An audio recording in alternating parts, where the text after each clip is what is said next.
Friends, ಈ ದಿನ ನಾವು Karnataka state eligibility test KCET ಪರೀಕ್ಷೆಯ ಸ್ಪೆಸಿಫಿಕ್ ಪೇಪರ್ ಅಂದರೆ ಪೇಪರ್ 2ನ ಸಿಲೆಬಸ್ ಬಗ್ಗೆ ತಿಳಿದುಕೊಳ್ಳೋಣ.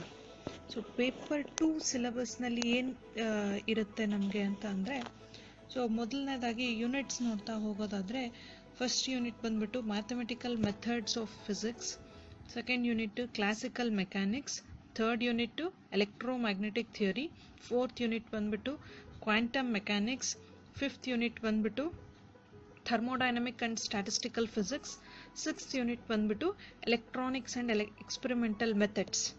ಇನ್ನು ಪಾರ್ಟ್ ಬಿಗೆ ಸಂಬಂಧಿಸಿದಂತೆ ಅಡ್ವಾನ್ಸ್ ಸಿಲೆಬಸ್ ಏನು ಅಂದರೆ, first unit mathematical methods of physics, part ಎನಲ್ಲಿ ಏನು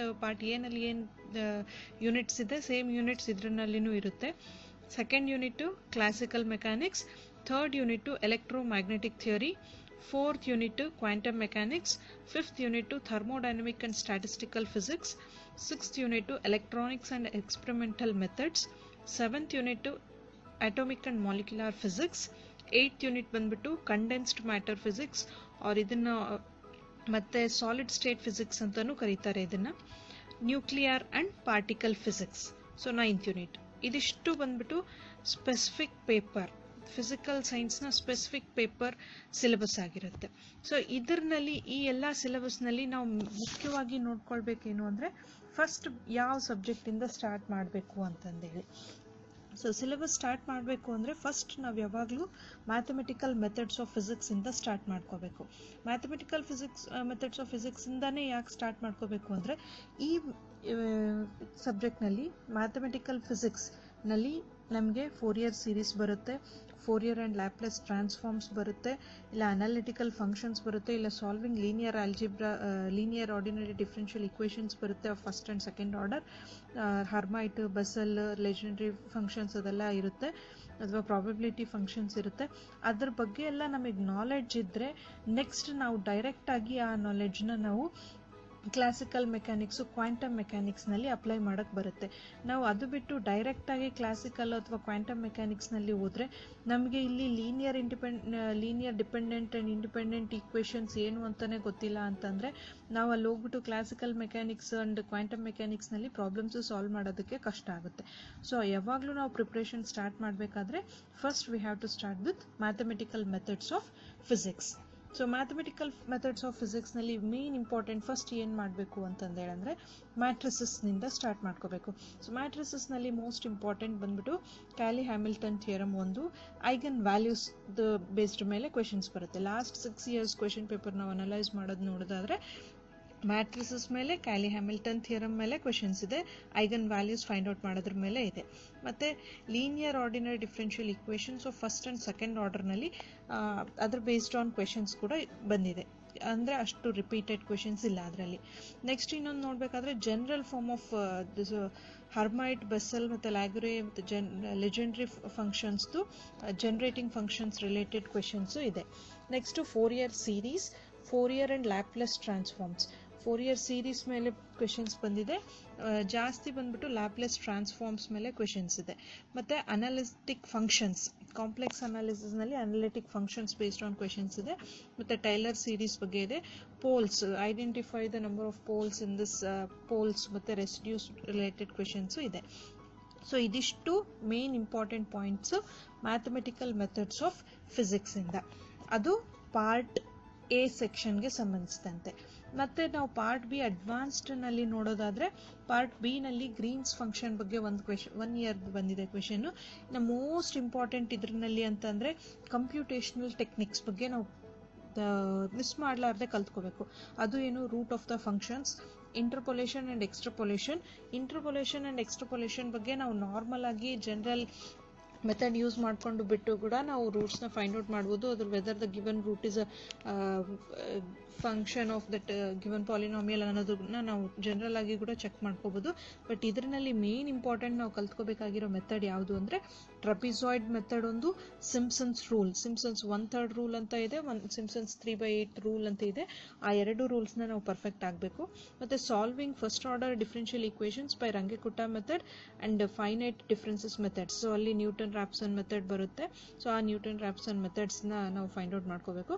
ಟೆನ್ಸರ್ಸ್ನಲ್ಲಿ different types of tensors, whether it is a covariant tensor, contravariant tensor, ಅದರ ರಿಲೇಟೆಡ್ ಕ್ವೆಶನ್ಸೇ ಬಹಳಷ್ಟು ಸಲ ರಿಪೀಟ್ ಆಗಿದೆ. So just if we know the definitions of contravariant and covariant tensors and mixed tensors ಬಗ್ಗೆ ನಾವು definitions ಬಗ್ಗೆ ನಾವು ಕಲ್ತ್ಕೊಂಡ್ರೆ we can answer this question. And ಬಂದ್ಬಿಟ್ಟು ನೆಕ್ಸ್ಟ್ ಗ್ರೂಪ್ ಥಿಯರಿ ಬಗ್ಗೆ, ಅದರದ್ದು ಗ್ರೂಪ್ ಥಿಯರಿನಲ್ಲಿ ಸ್ಪೆಷಲ್ ಯೂನಿಟರಿ ಫಂಕ್ಷನ್ ಅದರದ್ದು ಬಗ್ಗೆ ನಾವು ಡೆಫಿನೇಷನ್ಸ್ ಕಲ್ತ್ಕೊಂಡ್ರೆ ಅದರಲ್ಲಿ ನಾವು ಆನ್ಸರ್ ಮಾಡೋಕ್ಕಾಗುತ್ತೆ. ಇದಿಷ್ಟು ಬಂದ್ಬಿಟ್ಟು ಮ್ಯಾಥಮೆಟಿಕಲ್ ಮೆಥಡ್ಸ್ ಆಫ್ ಫಿಸಿಕ್ಸಿಂದ ಕೆಸೆಟ್ನಲ್ಲಿ. ನೆಕ್ಸ್ಟ್ ಬಂದ್ಬಿಟ್ಟು ಕ್ಲಾಸಿಕಲ್ ಮೆಕ್ಯಾನಿಕ್ಸ್. ಸೊ ಕ್ಲಾಸಿಕಲ್ ಮೆಕ್ಯಾನಿಕ್ಸ್ನಲ್ಲಿ ನಾವು ಸಿಲೆಬಸ್ ನೋಡೋದಾದರೆ ನಮಗೆ ನ್ಯೂಟನ್ಸ್ ಲಾಸ್ ಬಗ್ಗೆ ಇರುತ್ತೆ. ಮೇನ್ ಇಂಪಾರ್ಟೆಂಟ್ ಇದರಲ್ಲಿ ಬರೋದು ಫೇಸ್ ಸ್ಪೇಸ್ ಡೈನಮಿಕ್ಸ್ನಿಂದ ಒಂದು ಕ್ವೆಶನ್ ಇರುತ್ತೆ. ಮತ್ತು ಟೂ ಬಾಡಿ ಕೊಲಿಷನ್ಸ್ನಲ್ಲಿ scattering in theory, laboratory and centre of mass frames ಬಗ್ಗೆ ಇರುತ್ತೆ. Inertia tensor, rigid body dynamics, moment of inertia related questions ಇರುತ್ತೆ. ಇದಿಷ್ಟು ಜನರಲ್ ಆಗಿ 1 or 2 ಕ್ವೆಶನ್ಸ್ ಬಂದಿದೆ ಲಾಸ್ಟ್ 6 ಇಯರ್ಸ್ನಲ್ಲಿ ನಾವು ಇದನ್ನು ಅನಲೈಸ್ ಮಾಡಿದ್ರೆ. ಬಟ್ ಮೋಸ್ಟ್ ಇಂಪಾರ್ಟೆಂಟ್ ಮಿಸ್ ಆಗಲಾರ್ದೆ ಬರೋಂಥ ಟಾಪಿಕ್ಸ್ ಯಾವುದು ಅಂದರೆ ಇದರಲ್ಲಿ ಜನರಲೈಸ್ಡ್ ಕೋಆರ್ಡಿನೇಟ್ಸ್ ಒಂದು ಯಾವುದೇ ಕಾರಣಕ್ಕೂ ನಾವು ಮಿಸ್ ಮಾಡಬಾರ್ದು. ಜನರಲೈಸ್ಡ್ ಕೋಆರ್ಡಿನೇಟ್ಸ್ ಮಿಸ್ ಮಾಡಲಾರ್ದ ಪ್ರಿಪೇರ್ ಆಗಬೇಕಾಗಿರೋಂಥ topic Lagrangian and Hamiltonian formalisms and equations of motion. So ಈ ಕ್ಲಾಸಿಕಲ್ ಮೆಕ್ಯಾನಿಕ್ಸ್ ನಾವು ಸಬ್ಜೆಕ್ಟ್ ತಗೊಂಡಿದ್ದೀವಿ ಅಂದರೆ ಜನರಲೈಸ್ಡ್ ಕೋಆರ್ಡಿನೇಟ್ಸ್ ಒಂದು, ಲ್ಯಾಗ್ರೇಂಜಿಯನ್ ಆ್ಯಂಡ್ ಹ್ಯಾಮಿಲ್ಟೋನಿಯನ್ ಫಾರ್ಮ್ಯಾಲಿಸಮ್ ಈ ಟಾಪಿಕ್, ಪ್ಲಸ್ ಟ್ರಾನ್ಸ್ಫಾರ್ಮೇಷನ್ಸ್, ಲಾರೆಂಟ್ಸ್ ಟ್ರಾನ್ಸ್ಫಾರ್ಮೇಷನ್ಸ್, ಈ ಟಾಪಿಕ್ಸ್ನ ಕಂಪ್ಲೀಟ್ ಮಾಡಿಲ್ಲ ಅಂತ ಅಂದರೆ ನಾವು ಕ್ಲಾಸಿಕಲ್ ಮೆಕ್ಯಾನಿಕ್ಸ್ ಏನೂ ಓದಿಲ್ಲ ಅಂತ ಅರ್ಥ. ಈ ಟಾಪಿಕ್ಸ್ನ ನಾವು ಕವರ್ ಮಾಡ್ಕೊಂಡಿದ್ದೀವಿ ಅಂತ ಅಂದರೆ maximum we have covered 60% of classical mechanics syllabus ಅಂತ ಅರ್ಥ. ಸೊ ಇದಿಷ್ಟು main important points from classical mechanics part A ಇಂದ. ಪಾರ್ಟ್ ಬಿ ನಲ್ಲಿ ನೋಡೋದಾದರೆ ಇದರಲ್ಲಿ ಡೈನಮಿಕಲ್ ಸಿಸ್ಟಮ್ಸ್, ಸೊ ಇದರಲ್ಲಿ ಕೂಡ phase space dynamics and stability analysis ಇದೆ. ಮೋಸ್ಟ್ ಇಂಪಾರ್ಟೆಂಟ್ ಇದರಲ್ಲಿ ಏನು ನೋಡ್ಕೋಬೇಕು ಅಂದರೆ ನಾವು canonical transformations. So most important part ಅಂತಂದರೆ ಕ್ಯಾನೋನಿಕಲ್ ಟ್ರಾನ್ಸ್ಫಾರ್ಮೇಷನ್ಸ್ ಬಗ್ಗೆ ಕ್ವೆಶನ್ಸ್ ಇದೆ. Hamilton and Jacobi theory, so ಈ ಥಿಯರಿ ಬಗ್ಗೆನೂ ಕ್ವೆಶನ್ಸ್ ಇರುತ್ತೆ. ಸೊ ಇದಿಷ್ಟು ಕ್ಲಾಸಿಕಲ್ ಮೆಕ್ಯಾನಿಕ್ಸ್ ತೊಗೊಂಡ್ಬಿಟ್ರೆ ಜಸ್ಟ್ 5 to 6 ಟಾಪಿಕ್ಸ್ನ ನಾವು ಕವರ್ ಮಾಡಿಕೊಂಡ್ರೆ we can cover the syllabus of classical mechanics. So next ನಾವು ಎಲೆಕ್ಟ್ರೋಮ್ಯಾಗ್ನೆಟಿಕ್ ಥಿಯರಿನಲ್ಲಿ ನೋಡೋದಾದರೆ ಬಯಟ್-ಸವರ್ಟ್ಸ್ ಲಾ, ಆಂಪಿಯರ್ಸ್ ಥಿಯರಮ್ ಮತ್ತು ಗಾಸ್ ಲಾ, ಅದು ಜಸ್ಟ್ ಸ್ಟೇಟ್ಮೆಂಟ್ ರಿಲೇಟೆಡ್ ಈಕ್ವೇಷನ್ಸ್ ಏನಿರುತ್ತೆ ಅದನ್ನು ನಾವು ಪ್ರಿಪೇರ್ ಆಗಬೇಕು. ಮತ್ತು ಲ್ಯಾಪ್ಲೇಸ್ ಆ್ಯಂಡ್ ಪಾಯ್ಸನ್ಸ್ ಈಕ್ವೇಷನ್ಸ್, ಆ ಬೌಂಡ್ರಿ ವ್ಯಾಲ್ಯೂ ಕಂಡೀಷನ್ಸ್ ಬಗ್ಗೆ ನಾವು ತಿಳ್ಕೋಬೇಕು. ಮತ್ತು ಇದರಲ್ಲಿ ಮೋಸ್ಟ್ ಇಂಪಾರ್ಟೆಂಟ್ ಟಾಪಿಕ್ಸ್ ಏನು ಅಂತಂದರೆ ಡೈಎಲೆಕ್ಟ್ರಿಕ್ಸ್ ಬಗ್ಗೆ ನಾವು ತಿಳ್ಕೊಂಡಿರಬೇಕು. ಡೈಎಲೆಕ್ಟ್ರಿಕ್ಸ್ ಮತ್ತು ಮೋಸ್ಟ್ ಇಂಪಾರ್ಟೆಂಟ್ ಅಂದರೆ Maxwell's equations in free space and linear isotropic media. So ಇದಿಷ್ಟು ನಾವು ನಾರ್ಮಲ್ ಆಗಿ ನಮಗೆ ಐಡಿಯಾ ಇರಬೇಕು. ಎಲೆಕ್ಟ್ರೋಮ್ಯಾಗ್ನೆಟಿಕ್ ಥಿಯರಿ ಕ್ವೆಶನ್ಸ್ನ ಈಸಿಯಾಗಿ ಆನ್ಸರ್ ಮಾಡಬೇಕು ಅಂದರೆ ನಾವು +2 ಸೈನ್ಸ್ ಅಂದರೆ PUC ಸೆಕೆಂಡ್ ಇಯರ್ದು ಪ್ಲಸ್ ಫಸ್ಟ್ ಇಯರ್ದು ಎರಡರದ್ದು ನಾವು ಫಿಸಿಕ್ಸ್ ಟೆಕ್ಸ್ಟ್ ಬುಕ್ಸ್ನ ನೀಟಾಗಿ ನಮಗೆ ನಾಲೆಡ್ಜ್ ಇದ್ದರೆ ಓದ್ಕೊಂಡ್ಬಿಟ್ರೆ ನಾವು ಎಲೆಕ್ಟ್ರೋಮ್ಯಾಗ್ನೆಟಿಕ್ ಥಿಯರಿ ಕ್ವೆಶನ್ಸ್ನ ಈಸಿಯಾಗಿ ಆನ್ಸರ್ ಮಾಡ್ಕೋಬೋದು. ಸೊ ಇದರಲ್ಲಿ ಪಾರ್ಟ್ ಬಿ ನಲ್ಲಿ ನೋಡ್ಕೊಳ್ಳೋದಾದರೆ ಪಾರ್ಟ್ ಬಿ ನಲ್ಲಿ ಬಂದ್ಬಿಟ್ಟು again the same Gauss law and it's applications ಇದೆ, ಲ್ಯಾಪ್ಲೇಸ್ ಅಂಡ್ ಪಾಯ್ಸನ್ಸ್ ಈಕ್ವೇಷನ್ಸ್ ಇದೆ, ಬಯಟ್-ಸವರ್ಟ್ ಲಾ, ಆಂಪಿಯರ್ಸ್ ಲಾ ಇದೆ, ಆಂಪಿಯರ್ಸ್ ಥಿಯರಮ್ ಇದೆ, electromagnetic induction and dielectrics and ಇದು ನಮಗೆ ಕಂಟಿನ್ಯೂಸ್ ಆಗಿ ಇರುತ್ತೆ. ಸೊ ಇಲ್ಲಿ ಎಲೆಕ್ಟ್ರೋಮ್ಯಾಗ್ನೆಟಿಕ್ ಥಿಯರಿನಲ್ಲಿ ನಾವು ನೋಡ್ಕೊಳೋದಾದರೆ ಲಾರೆಂಟ್ಸ್ ಇನ್ವೇರಿಯನ್ಸ್ ಆಫ್ ಮ್ಯಾಕ್ಸ್ವೆಲ್ಸ್ ಈಕ್ವೇಷನ್ಸ್ ಇರುತ್ತೆ. ಮತ್ತು ಮೋಸ್ಟ್ ಇಂಪಾರ್ಟೆಂಟ್ ಟಾಪಿಕ್ ಇದರಲ್ಲಿ ಅಂತಂದರೆ transmission lines and wave guides. So wave guides ಬಗ್ಗೆ ಮೋಸ್ಟ್ ಇಂಪಾರ್ಟೆಂಟ್ ಟಾಪಿಕ್ ನಮಗೆ ಎಲೆಕ್ಟ್ರೋಮ್ಯಾಗ್ನೆಟಿಕ್ ಥಿಯರಿನಲ್ಲಿ ಮಿಸ್ ಮಾಡಲಾರ್ದೆ ನಾವು ಓದ್ಕೋಬೇಕು ವೇವ್ ಗೈಡ್ಸ್ ಬಗ್ಗೆ. ಸೊ ಇದಿಷ್ಟು ಬಂದ್ಬಿಟ್ಟು ಎಲೆಕ್ಟ್ರೋಮ್ಯಾಗ್ನೆಟಿಕ್ ಥಿಯರಿ ಟಾಪಿಕ್ ಬಗ್ಗೆ ಇರುತ್ತೆ. ನೆಕ್ಸ್ಟ್ ಬಂದ್ಬಿಟ್ಟು ಕ್ವಾಂಟಮ್ ಮೆಕ್ಯಾನಿಕ್ಸ್. ಸೊ ಕ್ವಾಂಟಮ್ ಮೆಕ್ಯಾನಿಕ್ಸ್ನಲ್ಲಿ ನಾವು ಮಿಸ್ ಮಾಡಲಾರ್ದೆ ಪ್ರಿಪೇರ್ ಆಗಬೇಕಾಗಿರೋಂಥ ಟಾಪಿಕ್ಸ್ ಅಂದರೆ ಸ್ಕ್ವಾಡಿಂಜರ್ ಈಕ್ವೇಷನ್, ಸೊ ಅದರಲ್ಲಿ ಟೈಮ್ ಡಿಪೆಂಡೆಂಟ್, ಟೈಮ್ ಇಂಡಿಪೆಂಡೆಂಟ್ ಬರುತ್ತೆ. ಮತ್ತು ಲೀನಿಯರ್ ಹಾರ್ಮೋನಿಕ್ ಆಸಿಲೇಟರ್ ಬಗ್ಗೆ ಕ್ವೆಶನ್ಸ್ ಇರುತ್ತೆ. ಮತ್ತು commutators, Heisenberg uncertainty principle. So ಇದಿಷ್ಟು ಮೋಸ್ಟ್ ಇಂಪಾರ್ಟೆಂಟ್ ಕ್ವೆಶನ್ಸ್ ಇರುತ್ತೆ. ಮತ್ತು Dirac notation for state vectors, then ಅದು ಇಂಪಾರ್ಟೆಂಟ್ ಟಾಪಿಕ್ ಇರುತ್ತೆ. ಹೈಡ್ರೋಜನ್ ಆಟಮ್ ಬಗ್ಗೆ ನಾವು ಬ್ರೀಫ್ ಆಗಿ ನಾಲೆಡ್ಜ್ ಇರಬೇಕಾಗುತ್ತೆ. ಮತ್ತು ಇದರಲ್ಲಿ ಬಂದ್ಬಿಟ್ಟು ಟೈಮ್ ಇಂಡಿಪೆಂಡೆಂಟ್ ಪರ್ಟರ್ಬೇಷನ್ ಥಿಯರಿ ಮತ್ತು ಫರ್ಮೀಸ್ ಗೋಲ್ಡನ್ ರೂಲ್ ಬಗ್ಗೆನೂ ನಾವು ಬ್ರೀಫ್ ಆಗಿ ನಾವು ಐಡಿಯಾ ತೊಗೊಂಡಿರ್ಬೇಕಾಗುತ್ತೆ. ಮತ್ತು ಬಂದ್ಬಿಟ್ಟು ಟೈಮ್ ಡಿಪೆಂಡೆಂಟ್ ಪರ್ಟರ್ಬೇಷನ್ ಥಿಯರಿ. ಸೊ ಇದಿಷ್ಟು most important topics from quantum mechanics. And part B ನಲ್ಲಿ ಕ್ವಾಂಟಮ್ ಮೆಕ್ಯಾನಿಕ್ಸ್ ಟಾಪಿಕ್ಸ್ ನೋಡೋದಾದರೆ WKB ಅಪ್ರಾಕ್ಸಿಮೇಷನ್ ಒಂದು, ಮತ್ತು ಬಾರ್ನ್ ಅಪ್ರಾಕ್ಸಿಮೇಷನ್ ರಿಲೇಟೆಡ್ ಒಂದು ಕ್ವೆಶನ್ಸ್ ಇರುತ್ತೆ. ಮತ್ತು ಇದರಲ್ಲಿ ಮೋಸ್ಟ್ ಇಂಪಾರ್ಟೆಂಟ್ ಅಂದರೆ ಕ್ಲೈನ್ ಗಾರ್ಡನ್ ಆ್ಯಂಡ್ ಡಿರಾಕ್ ಈಕ್ವೇಷನ್ಸ್ ಬಗ್ಗೆ ಕ್ವೆಶನ್ಸ್ನು ಕೇಳಿದ್ದಾರೆ ಲಾಸ್ಟ್ ಪ್ರೀವಿಯಸ್ ಇಯರ್ ಕ್ವೆಶನ್ಸ್ ಎಲ್ಲ ನಾವು ಅನಲೈಸ್ ಮಾಡೋದಾದರೆ. ನೆಕ್ಸ್ಟ್ ಬಂದ್ಬಿಟ್ಟು ಥರ್ಮೋಡೈನಮಿಕ್ ಆ್ಯಂಡ್ ಸ್ಟ್ಯಾಟಿಸ್ಟಿಕಲ್ ಫಿಸಿಕ್ಸ್ನಲ್ಲಿ ನೋಡೋದಾದರೆ ಮೋಸ್ಟ್ ಇಂಪಾರ್ಟೆಂಟ್ ಬಂದ್ಬಿಟ್ಟು canonical, grand canonical and semi canonical ಎನ್ಸೆಂಬಲ್ಸ್ ಬಗ್ಗೆ ಇರುತ್ತೆ, ಫೇಸ್ ಸ್ಪೇಸ್ ಬಗ್ಗೆ ಇರುತ್ತೆ, ಆ್ಯಂಡ್ ಮ್ಯಾಕ್ಸ್ವೆಲ್ ರಿಲೇಷನ್ಸ್ ಬಗ್ಗೆ ಇರುತ್ತೆ. ಮತ್ತು ಇದರಲ್ಲಿ ಬಂದ್ಬಿಟ್ಟು ನಮಗೆ ಮೋಸ್ಟ್ ಇಂಪಾರ್ಟೆಂಟ್ ಟಾಪಿಕ್ಸ್ ಅಂತಂದು ಹೇಳಂದರೆ ಲಾಸ್ ಆಫ್ ಥರ್ಮೋಡೈನಮಿಕ್ಸ್ನಲ್ಲಿ ಇದರಲ್ಲಿ ಫಸ್ಟ್ ಲಾ ರಿಲೇಟೆಡ್ ಕ್ವೆಶನ್ಸ್ ಇರುತ್ತೆ. ಫಸ್ಟ್ ಲಾ, ಸೆಕೆಂಡ್ ಲಾ, ಥರ್ಡ್ ಲಾ. ಸೊ ಈ ಕ್ವೆಶನ್ಸ್, ಈ ಲಾಸ್ ಬಗ್ಗೆ ನಮಗೆ ಡೆಫಿನೇಷನ್ಸ್ ಸ್ಟೇಟ್ಮೆಂಟ್ಸ್ ವಿತ್ ಈಕ್ವೇಷನ್ಸ್ ನಾವು ಪರ್ಫೆಕ್ಟಾಗಿ ಪ್ರಿಪೇರ್ ಆಗಿರಬೇಕಾಗುತ್ತೆ. ಇದಿಷ್ಟು most important topics from thermodynamic and statistical physics. So ಇದರಲ್ಲಿ ನೆಕ್ಸ್ಟ್ ಈ ಪಾರ್ಟ್ ಬಿ ಸೆಕ್ಷನ್ನಲ್ಲಿ ನಾವು ನೋಡೋದಾದರೆ ಬೋಸ್ ಐನ್ಸ್ಟೈನ್ ಕಂಡೆನ್ಸೇಷನ್ ಒಂದು ಮೋಸ್ಟ್ ಇಂಪಾರ್ಟೆಂಟ್, ಮತ್ತು first and second order phase transitions. ಈ ಸೆಕೆಂಡ್ ಆರ್ಡರ್ ಫೇಸ್ ಟ್ರಾನ್ಸಿಷನ್ಸ್ನಲ್ಲಿ ಎಕ್ಸಾಂಪಲ್ಸ್ ರಿಲೇಟೆಡ್ ಕ್ವೆಶನ್ಸು ಭಾಳಷ್ಟು ಸಾರಿ ಕೇಳಿದ್ದಾರೆ. First and second order phase transitions related questions plus ಅದ್ರ ಬೇಸ್ಡ್ ಆನ್ ಎಕ್ಸಾಂಪಲ್ ಪ್ರಾಬ್ಲಮ್ಸು ಭಾಳಷ್ಟು ಸಲ ಕೇಳಿದ್ದಾರೆ. ಡಯಾಮ್ಯಾಗ್ನೆಟಿಸಮ್, ಪ್ಯಾರಾಮ್ಯಾಗ್ನೆಟಿಸಮ್ ಆ್ಯಂಡ್ ಫೆರೋಮ್ಯಾಗ್ನೆಟಿಸಮ್ ಬಗ್ಗೆ ಪ್ರಾಪರ್ಟೀಸ್ ಆಫ್ ದ ಮೆಟೀರಿಯಲ್ಸ್ ಕೇಳಿದ್ದಾರೆ. ಸೊ ಇದಿಷ್ಟು random walk and Brownian motion ಅದನ್ನು ಒನ್ ಟೈಮ್ ಕೇಳಿದ್ದಾರೆ ಅಷ್ಟೇ. ಸೊ ಇದಿಷ್ಟು most important topic from thermodynamic and statistical physics part B advanced ಸಬ್ಜೆಕ್ಟ್ನಲ್ಲಿ ಇರುತ್ತೆ. Then coming to the next unit, electronics and experimental methods. So electronics and experimental ಮೆಥಡ್ಸ್ನಲ್ಲಿ most important ನಾವು ನೋಡ್ಕೋಬೇಕಾಗಿರೋದು ಏನಂದರೆ ಆಪ್ರೇಷನಲ್ ಆಂಪ್ಲಿಫೈಯರ್ಸ್.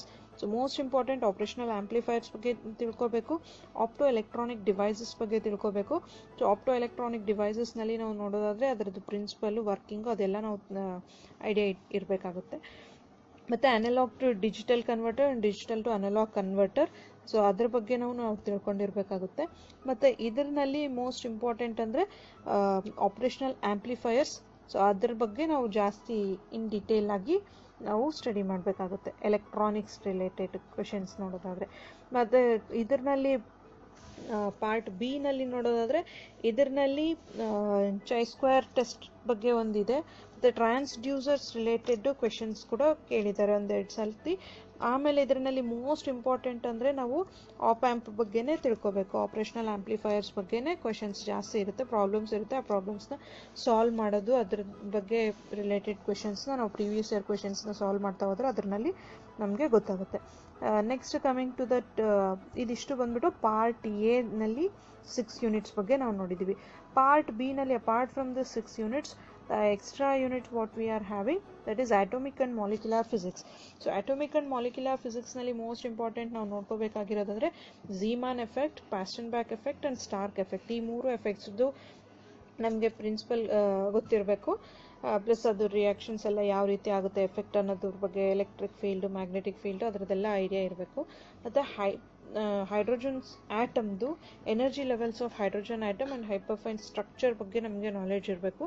ಪ್ಲಸ್ ಅದರಲ್ಲಿ Franck Condon principle, Born Oppenheimer approximation ಬಗ್ಗೆ ನಾವು ಕಲ್ತ್ಕೊಂಡಿರಬೇಕು. ಲೇಸರ್ಸ್ನಲ್ಲಿ ನೋಡೋದಾದರೆ ಲೇಸರ್ಸ್ನಲ್ಲಿ ನಾವು Einstein A and B coefficients ಬಗ್ಗೆ ಕೇಳಿದ್ದಾರೆ ಒಂದ್ಸಲ ಕ್ವಶನ್ಸ್. ಮತ್ತು ಈ ಮೋಸ್ಟ್ ಇಂಪಾರ್ಟೆಂಟ್ ಇದರಲ್ಲಿ ಅಂದರೆ ರಾಮನ್ ಸ್ಪೆಕ್ಟ್ರಾ ಬಗ್ಗೆ ನಾವು ತಿಳ್ಕೊಂಡಿರಬೇಕು. ಸೊ ಇದಿಷ್ಟು ಬಂದ್ಬಿಟ್ಟು ಅಟೋಮಿಕ್ ಆ್ಯಂಡ್ ಮಾಲಿಕ್ಯುಲರ್ ಫಿಸಿಕ್ಸ್ನಲ್ಲಿ ಮೋಸ್ಟ್ ಇಂಪಾರ್ಟೆಂಟ್ ಟಾಪಿಕ್ಸ್ ಆಗಿರುತ್ತೆ. Next coming to the condensed matter physics. So condensed matter ಫಿಸಿಕ್ಸ್ನಲ್ಲಿ ಸಾಲಿಡ್ ಸ್ಟೇಟ್ ಫಿಸಿಕ್ಸ್ ಓದಿರ್ತೀವಿ, ಅದೇ ನಾಲೆಡ್ಜ್ ಇದ್ದರೆ ಇದರಲ್ಲಿ ನಾವು ಇದನ್ನು ಮಾಡ್ಕೋಬೋದು. ಸೊ ಕಂಡೆನ್ಸ್ಡ್ ಮ್ಯಾಟರ್ ಫಿಸಿಕ್ಸ್ನಲ್ಲಿ ಮೋಸ್ಟ್ ಇಂಪಾರ್ಟೆಂಟ್ ನಾವು ನೋಡೋದಾದರೆ ಸ್ಪೆಸಿಫಿಕ್ ಹೀಟ್ ಬಗ್ಗೆ ಎಲ್ಲ ಡೆಫಿನಿಷನ್ಸ್ನ ನಾವು ತಿಳ್ಕೊಂಡಿರಬೇಕು. ಸ್ಪೆಸಿಫಿಕ್ ಹೀಟ್ ಬಗ್ಗೆ, ಹಾಲ್ ಎಫೆಕ್ಟ್ ಬಗ್ಗೆ ನಾವು ತಿಳ್ಕೊಂಡಿರಬೇಕು. And super conductivity type 1 and type 2 super conductors ಬಗ್ಗೆ ನಾವು ತಿಳ್ಕೊಂಡಿರಬೇಕು. ಮತ್ತು ಜೋಸೆಫ್ಸನ್ ಜಂಕ್ಷನ್ಸ್, ಸೊ ಜೋಸೆಫ್ಸನ್ಸ್ ಜಂಕ್ಷನ್ಸ್ ಬಗ್ಗೆನೂ ನಾವು ತಿಳ್ಕೊಂಡಿರಬೇಕು. ಸೊ ಇದಿಷ್ಟು most important topics from condensed matter physics ಅಂತಲೇ ಹೇಳ್ಬೋದು. ಇದಿಷ್ಟು ನಾವು ಪ್ರಿಪೇರ್ ಆದರೆ at least 60% of the syllabus is covered ಅಂತ ಕಂಡೆನ್ಸ್ಡ್ ಮ್ಯಾಟರ್ ಫಿಸಿಕ್ಸ್ನಲ್ಲಿ ನಾವು ಅಂದ್ಕೋಬೋದು. ನೆಕ್ಸ್ಟ್ ಬಂದ್ಬಿಟ್ಟು ಇದರಲ್ಲಿ ಬ್ರಾವಿಸ್ ಲ್ಯಾಟಿಸ್ನಲ್ಲಿ ಅರೇಂಜ್ಮೆಂಟ್ಸ್ ಬಗ್ಗೆ ನಾವು ಇದೇ ಇರಬೇಕು. ಸೊ 14 ಲ್ಯಾಟಿಸಸ್ ಬಗ್ಗೆ ಅದ್ರ ಬಗ್ಗೆ ನಾವು ಜನರಲ್ ಆಗಿ ನಾವು ಜಸ್ಟ್ ನ್ಯೂಮಾನಿಕ್ಸ್ ಯೂಸ್ ಮಾಡಿಕೊಂಡು we can remember that lattices, 14 different types of lattices. Next, nuclear and particle physics. So this comes to the specialization of nuclear physics. So in nuclear physics ನಲ್ಲಿ ನಾವು ನೋಡೋದಾದ್ರೆ ಮೋಸ್ಟ್ ಇಂಪಾರ್ಟೆಂಟ್ ಲಿಕ್ವಿಡ್ ಡ್ರಾಪ್ ಮಾಡೆಲ್ದು ಬಗ್ಗೆ ನಮಗೆ idea ಇರಬೇಕು. Binding energy, so binding ಎನರ್ಜಿನಲ್ಲಿ binding energy curve ಬಗ್ಗೆ ಗೊತ್ತಿರಬೇಕು. ಆ್ಯಂಡ್ ಬೈಂಡಿಂಗ್ ಎನರ್ಜಿ ಕರ್ವ್ ಯಾವುದ್ರದ್ದು ಮೋಸ್ಟ್ ಸ್ಟೇಬಲ್ ಎಲಿಮೆಂಟು, ಅದರದ್ದು ಎಲ್ಲಿ ಕರ್ವ್ ಎಲ್ಲಿ ಕಾನ್ಸ್ಟೆಂಟ್ ಇರುತ್ತೆ ಅದ್ರ ಬಗ್ಗೆ ಎಲ್ಲ ನಮಗೆ ನೇಚರ್ ಆಫ್ ದ ಕರ್ವ್ ಬಗ್ಗೆ ಗೊತ್ತಿರಬೇಕು. ಬೈಂಡಿಂಗ್ ಎನರ್ಜಿ ಇದರಲ್ಲಿ ನಾವು ನೋಡೋದಾದ್ರೆ ನ್ಯೂಕ್ಲಿಯರ್ ಆ್ಯಂಡ್ ಪಾರ್ಟಿಕಲ್ ಫಿಸಿಕ್ಸ್ನಲ್ಲಿ. And one more thing most important topic in this is about alpha beta gamma decays. Alpha beta gamma rays ಬಗ್ಗೆ ಅದರದ್ದು ಪ್ರಾಪರ್ಟೀಸ್ ಬಗ್ಗೆ ನಾವು ತಿಳ್ಕೊಂಡಿರಬೇಕು. ಅದಾದ ಮೇಲೆ ನಾವು ಮೋಸ್ಟ್ ಇಂಪಾರ್ಟೆಂಟ್ ಇದರಲ್ಲಿ ಕಲ್ತ್ಕೋಬೇಕಾಗಿರೋದು ಅಂದರೆ ಎಲಿಮೆಂಟರಿ ಪಾರ್ಟಿಕಲ್ಸ್. ಸೊ ಎಲಿಮೆಂಟರಿ ಪಾರ್ಟಿಕಲ್ಸ್ನಲ್ಲಿ ನಾವು ಸ್ಟಡಿ ಮಾಡಬೇಕಾದ್ರೆ ಆ ಎಲಿಮೆಂಟರಿ ಪಾರ್ಟಿಕಲ್ಸ್ನ ಬ್ಯಾಲೆನ್ಸ್ಡ್ ಈಕ್ವೇಷನ್ಸ್ ಕೊಟ್ಟಿರ್ತಾರೆ, ಅದ್ರದ್ದು whether that equation is balanced ಅಂತ ಅಂದೇಳಿ ನೋಡ್ಕೋಬೇಕು. ಸೊ ಇಲ್ಲಿ ಬ್ಯಾಲೆನ್ಸ್ಡ್ ಈಕ್ವೇಷನ್ಸ್ ಅಂದರೆ not like the chemistry one, by putting the laws of the conservation ಲಾಸ್ನ ಅಪ್ಲೈ ಮಾಡಿಬಿಟ್ಟು ಆ equations whether it satisfies or not ಅದನ್ನು ನಾವು ತಿಳ್ಕೊಬೇಕಾಗುತ್ತೆ. Conservation of charge, conservation of spin, conservation of parity, strangeness, ಅದ್ರ ಬಗ್ಗೆ ಎಲ್ಲ ನಮಗೆ ಯಾವುದ್ರದ್ದು +1 ಇರುತ್ತೆ, -1 ಇರುತ್ತೆ, 0 ಇರುತ್ತೆ, ಅದ್ರ ಬಗ್ಗೆ ಎಲ್ಲ ನಾಲೆಡ್ಜ್ ಇರಬೇಕು. ಆಮೇಲೆ ಕ್ವಾರ್ಕ್ಸ್ ಬಗ್ಗೆ ನಮಗೆ ತಿಳ್ಕೊಂಡಿರಬೇಕು. ಈ ಎಲಿಮೆಂಟರಿ ಪಾರ್ಟಿಕಲ್ಸ್ ಬಗ್ಗೆ ಡೀಟೇಲ್ ಆಗಿ ಒಂದು ನಾವು ನೋಡೋದಾದರೆ ಎಲ್ಲ ಪ್ರೀವಿಯಸ್ ಇಯರ್ ಕ್ವೆಶನ್ಸ್ನ ಸಾಲ್ವ್ ಮಾಡಿದ್ರೆ ನಮಗೊಂದು ಐಡಿಯಾ ಬರುತ್ತೆ. ಜೆಲ್ಮಾ ನಿಶಿಮ್ಜಾ ಫಾರ್ಮುಲಾ, ಅದ್ರ ಬಗ್ಗೆ ನಮಗೆ ಫಾರ್ಮುಲಾ ಅದರಲ್ಲಿ ಯಾವುದ್ರಲ್ಲಿ ಯೂಸ್ ಮಾಡ್ತೀವಿ, ಅದನ್ನು ಕೊಟ್ಟಿದ್ದು ಯಾರು, ಆ ಥರ ಎಲ್ಲ ಕೇಳಿದ್ದಾರೆ. ಮತ್ತು ಪ್ಯಾರಿಟಿ ಕನ್ಸರ್ವೇಷನ್, ಸೊ ಅದರಲ್ಲಿ ಪ್ಯಾರಿಟಿ ಕನ್ಸರ್ವೇಷನ್ ಯಾವುದ್ರಲ್ಲಾಗುತ್ತೆ, alpha decay, beta decay, gamma decay, ಅದ್ರ ರಿಲೇಟೆಡ್ ಎಲ್ಲ ಕ್ವೆಶನ್ಸ್ನ ನಾವು ನೋಡ್ಕೋಬೋದು. ಸೊ ಇದಿಷ್ಟು ಬಂದ್ಬಿಟ್ಟು ಪಾರ್ಟ್ ಬಿ ಸಿಲೆಬಸ್ ಇರುತ್ತೆ. Part B and Part A syllabus we have discussed today. That is for Karnataka State Eligibility Test for Assistant Professor. This is the most important syllabus we are having. So idishtu video ಬಂದ್ಬಿಟ್ಟು KCET exam ನ paper 2 syllabus ಆಗಿರುತ್ತೆ. So in the upcoming videos we'll discuss the previous year questions. So ಈಗ time short ಇರೋದ್ರಿಂದ we cannot go in detail with the syllabus. So till the completion of exam we can just go on